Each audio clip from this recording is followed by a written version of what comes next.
আজকে একজন ইমামকে দেখা যায় সভাপতি সাহেব সালাম না দেওয়ার কারণে তাকে বিদায় দিয়ে দেয়, এটা সম্মানিত না করার কারণে তাকে বরখাস্ত করে, হয়তো বাজারটা ঠিকমতো মুয়াজ্জিন সাহেব সেক্রেটারি সাহেবের বাড়ি পৌঁছানো না কারণে তাকে বরখাস্ত করে দেয়।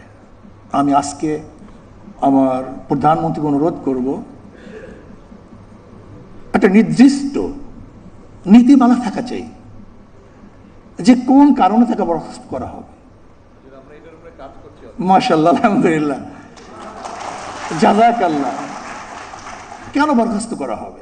আজকে অনুষ্ঠানের সম্মানিত সভাপতি, আজকে অনুষ্ঠানের শ্রদ্ধাভাজন মাননীয় প্রধান অতিথি, বাংলাদেশের মাননীয় প্রধানমন্ত্রী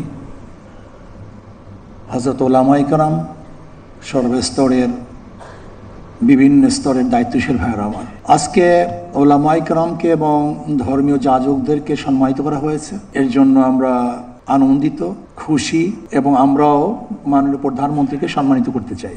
বাকি আমি মনে করি উলামায়ে কেরামের সম্মান বেশি হবে যদি তাদেরকে স্বাধীনভাবে কথা বলতে দেওয়া হয়। কোরআন ও হাদিসের খেলাফ যতক্ষণ তারা কথা না বলবে ততক্ষণ পর্যন্ত যেন তাদেরকে বাধা না দেওয়া হয়, আমার একটা প্রস্তাব। নাম্বার 2, আজকে একজন ইমামকে দেখা যায় সভাপতি সাহেব সালাম না দেওয়ার কারণে তাকে বিদায় দিয়ে দেয়, এটা সম্মানিত না করার কারণে তাকে বরখাস্ত করে, হয়তো বাজারটা ঠিকমতো মুয়াজ্জিন সাহেব সেক্রেটারি সাহেবের বাড়ি পৌঁছানো না কারণে তাকে বরখাস্ত করে দেয়। আমি আজকে আমার প্রধানমন্ত্রীকে অনুরোধ করব,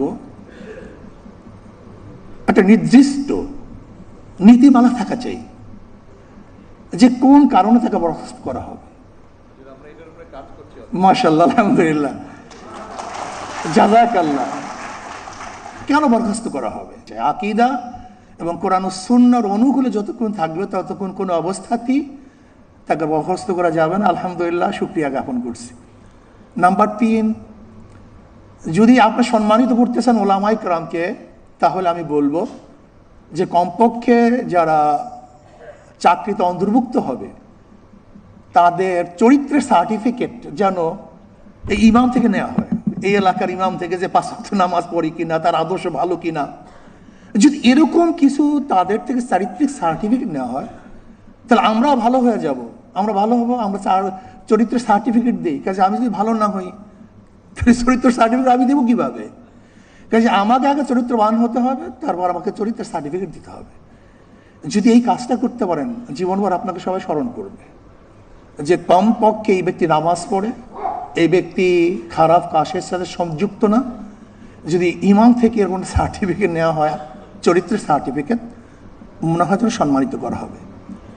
আর একটা কথা বলি, শেষ করব, যে আজকে সম্মানিত ভাতা যেন নিয়ন্ত্রণের কোনো মাধ্যম না হয়, যে সরকার যেন ইমাম এবং মুয়াজ্জিনকে নিয়ন্ত্রণ না করে, বরং এটা সম্মানিত ভাতা সম্মানিত হিসেবেই থাকে। যদি ভাতাকে নিয়ন্ত্রণের মাধ্যম করা হয় তাহলে কিন্তু এটা হিতে বিপরীত হবে। আল্লাহ আমাদের সবাইকে দ্বীন ও ইসলাম অনুযায়ী চলার এবং মানার তৌফিক দান করেন। সবাইকে ধন্যবাদ।